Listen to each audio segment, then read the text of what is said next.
ప్రస్తుతం మనకు ఈ నూతన ప్రభుత్వం ఏర్పడిన తర్వాత గతంలో ఏమైతే మనం పెద్ద ఎత్తున నష్టపోయినామో ఆ నష్టాలను భర్తీ చేయడానికి కొత్త ప్రభుత్వము కృతనిశ్చయంతో ముందుకు రావాల్సిన అవసరం ఉంది.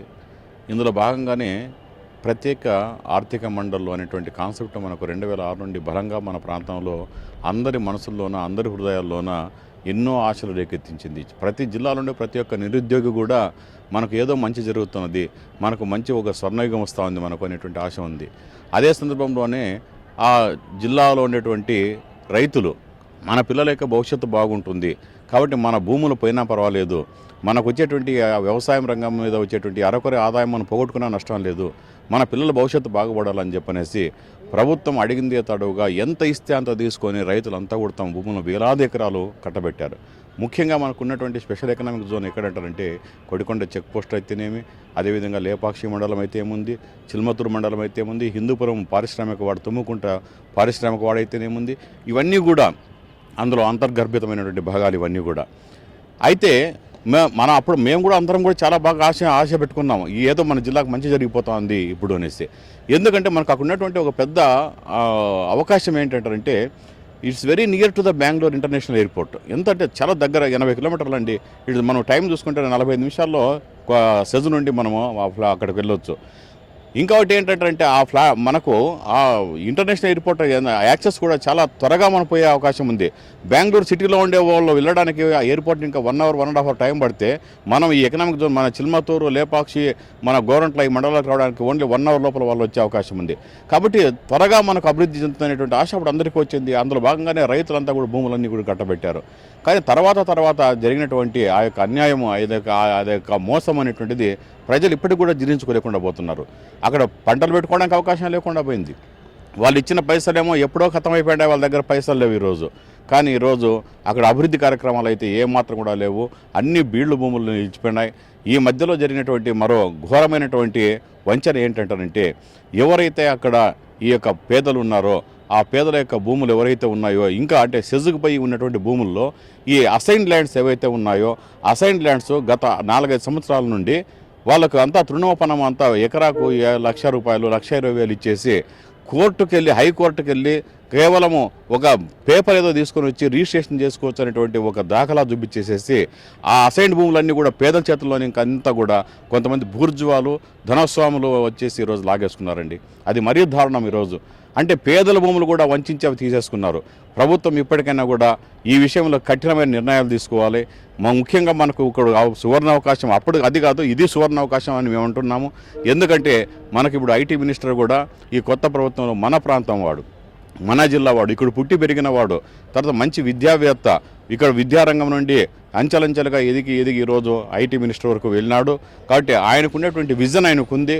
ఆయన ప్రత్యేకించి ఇలాంటి భూముల మీద ఎవరైతే ఈరోజు నష్టపోయినారో, తమ భూములను ఎవరైతే అన్యాక్రాంతంగా ఆక్రమించుకున్నారో అలాంటివన్నీ కూడా ప్రభుత్వమే చొరవతో ముందుకొచ్చి ఆ పేదల భూములను మళ్ళీ ఖచ్చితంగా ప్రభుత్వం వెనక్కి తీసేసుకోవాల్సిన అవసరం ఉంది.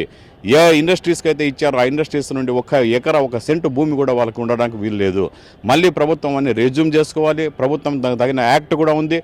అసైన్డ్ భూములు కొనకూడదు అనేటువంటి యాక్ట్ ఉన్నప్పుడు కూడా ఆ చట్టాలను కూడా ఓవర్లుక్ చేసి చట్టాలను కూడా అధిగమించేసి అక్కడ కార్యక్రమాలు నిర్వహించాలంటే ఎంత ధైర్యము ఎంత సాహసం చేస్తున్నారో ఈ బుర్జా వ్యవస్థలో ఉండేటువంటి ఈ పెట్టుబడిదారులంటే లేదు అంటే ఈ స్వార్థపరులు అనేటువంటిది మనం ఆలోచన చేసుకోవచ్చు.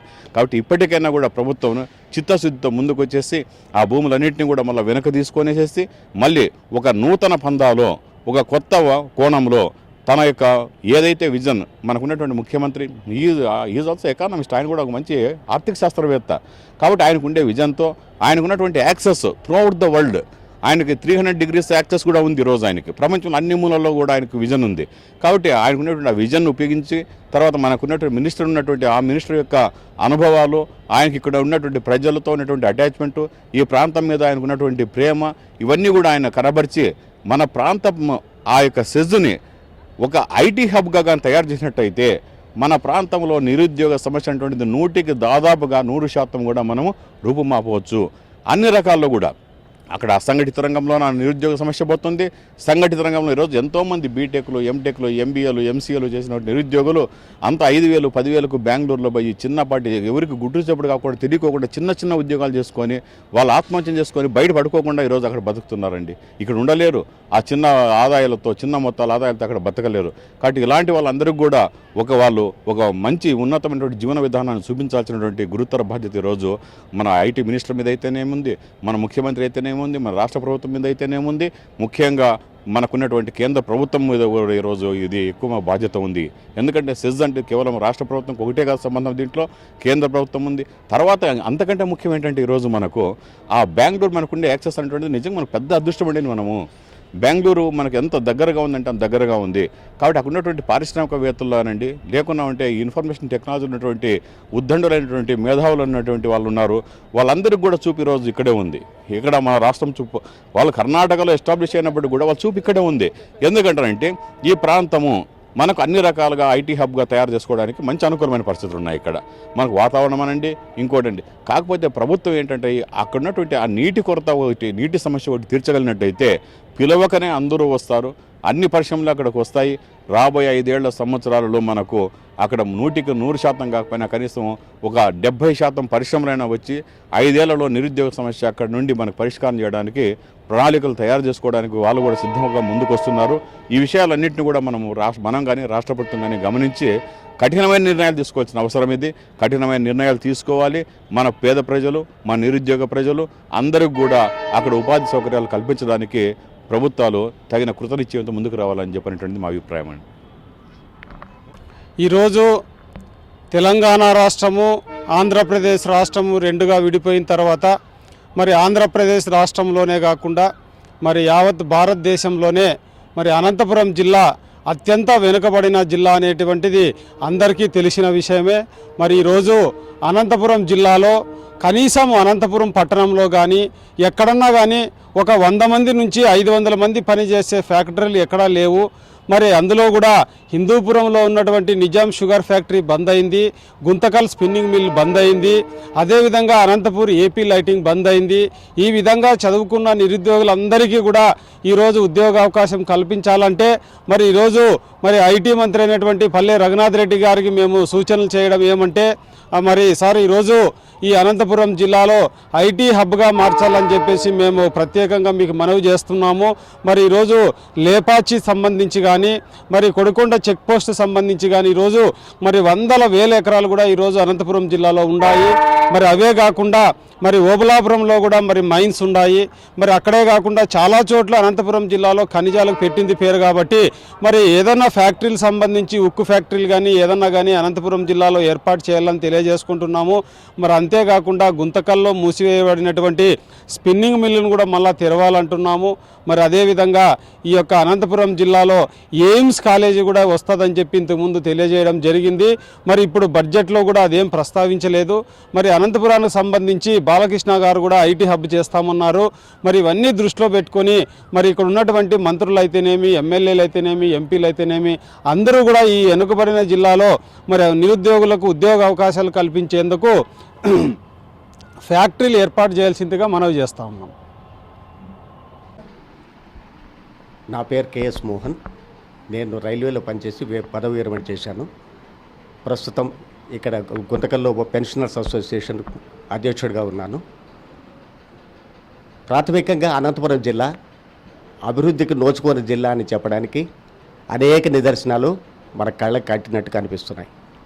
ఒకటి. రెండోది, నిరంతరం మనపైన ప్రకృతి కూడాను కరుణించకపోవడం వల్ల క్షామంతో ప్రతినిత్యము మనము ఇక్కడ ఉన్నటువంటి వనరులను ఉపయోగించుకోలేనటువంటి పరిస్థితుల్లో ఉన్నాం. కాబట్టి అనంతపురం జిల్లాని పారిశ్రామికంగా అభివృద్ధి చేయడానికి ప్రయత్నించుంటే అది ఈ 60 ఏళ్లలో ఏదో కొత్త రూపమైన తీసుకునేది. పారిశ్రామిక వాడలు ఉన్న అనంతపురం జిల్లాలో ఎక్కడ కూడాను సరైనటువంటి పరిశ్రమ అభివృద్ధి చెందలేదు. రైల్వేలకు సంబంధించి అయితే గుంతకల్ డివిజన్ దాదాపు బ్రిటిష్ వాళ్ళ కాలం నుండి 100 సంవత్సరాలు పైబడి ఉన్నటువంటి చరిత్ర ఉన్నటువంటి గుంతకల్ డివిజను అభివృద్ధి చెందడానికి ఏ రకంగానూ నోచుకోకపోవడం వల్ల దక్షిణ మధ్య రైల్వే మళ్ళీ ప్రారంభించిన తర్వాత దక్షిణ మధ్య రైల్వేలు దాన్ని విలీనం చేసిన తర్వాత కూడా దక్షిణ మధ్య రైల్వేకు దాదాపు ప్రతినిత్యము ఆదాయంలో సింహ భాగాన్ని సంపాదించి పెడుతుంటే కూడా గుంతకల్ డివిజను అయితే గుంతకల్ డివిజన్ అభివృద్ధికి ఏ రకంగానూ పాలకులు ముందుకు రాలేదు. గుంతకల్ డివిజన్లో పనిచేస్తున్నటువంటి కార్మికులు ఇచ్చేటువంటి సహాయ సహకారాలు ఏ రకంగా ఉంటాయంటే ఆ డివిజన్లో అనునిత్యం వాళ్ళు ఇచ్చేటువంటి డ్యూటీ కాన్షియస్నెస్ వల్ల వాళ్ళు సరైనటువంటి ఆదాయాలు నిర్ణయించినటువంటి టార్గెట్లను వాళ్ళు అధిగమించి పనిచేస్తున్నారు. ప్రతి సంవత్సరం కూడాను అధిగమించిన టార్గెట్లతోనే ముందుకు పోతుంది గుంతకల్ డివిజన్. ఇక అనంతపురం పట్టణానికి వస్తే అనంతపురం జిల్లా కేంద్రంగాను అనంతపురం జిల్లాలో నుంచి ప్రాతినిధ్యం వహించేటువంటి అనేక మంది మన దేశ రాష్ట్రపతిగా నీలం సంజీవ్ రెడ్డి గారు పనిచేసినటువంటి జిల్లా. అయితే ఈ జిల్లాకు ఉన్నటువంటి రైళ్ల రాకపోకల విషయంలో కానీ లేకపోతే మిగతా పట్టణాలతో సంబంధించినటువంటి హైవేలు కానీ మరొకటి కానీ నిర్మాణంలో అతి జాప్యం జరుగుతోందంటే ఏ విధమైనటువంటి సందేహం పడాల్సిన పని లేదు. కాబట్టి ఈరోజు అనంతపురం జిల్లాలో దాదాపు 20 ఎక్స్ప్రెస్ ట్రైన్లు ఆగకుండా ముందుకు పోతున్నాయి.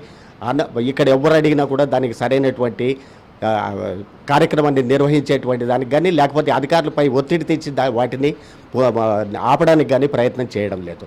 ఇక అనంతపురం విలీనమైన తర్వాత ఆంధ్రప్రదేశ్ విలీనమైన తర్వాత అనంతపురం జిల్లాని అభివృద్ధి చేయాలంటే దీనికి ఉన్నటువంటి అవకాశాలు కేవలం ఇక్కడ ఉన్నటువంటి రాయదుర్గం తాలూకాలో ఉన్నటువంటి గనులు కానివ్వండి లేకపోతే హిందూపురంలో ఇంతకుముందు సెజ్గా తీసుకున్నటువంటి చోట పారిశ్రామిక వాడలను అభివృద్ధి చేయడం వల్ల కానీ లేకపోతే అనంతపురం జిల్లాలో ఏదో ఒక రకమైనటువంటి రాష్ట్రానికి సంబంధించినటువంటి అతి ముఖ్యమైనటువంటి కార్యాలయం ఇక్కడ పెడితే తప్పనిస్తే ఈరోజు ఎయిమ్స్ అంటున్నారు, అనంతపురం జిల్లాకి ఇచ్చిన మెడికల్ కాలేజ్ కర్నూలు పెడదామా గుంటూరు పెడదామా అంటున్నారు. కానీ అనంతపురం జిల్లాలో నిత్యం వైద్య సదుపాయాలు లేకుండా బెంగళూరుకు కర్నూలుకు హైదరాబాద్కు తరలిపోవాల్సిందే. కానీ అనంతపురంలో వైద్య సదుపాయాలు లేవు.